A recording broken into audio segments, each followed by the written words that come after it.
নানু ভাই, আজকে তুমি কি গল্প শুনতে চাও? আচ্ছা নানু, বিটিএস কি? বিটিএস? কি হলো নানু, চুপ হয়ে গেলে কেন?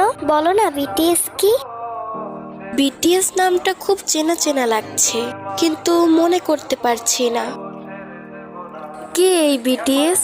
কেন মনে পড়ছে না? নানু, তা নানু ভাই, তুমি এই নামটা কোথায় পেলে? কোথাও না নানু, তোমার রুমের একটা বইয়ের মধ্যে এই নামটা লেখা দেখলাম, আর সাথে একটা ছবি। ছবিটা কোথায়?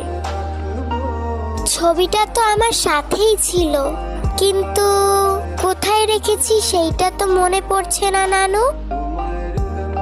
আচ্ছা নানু ভাই, ছবিটা দেখতে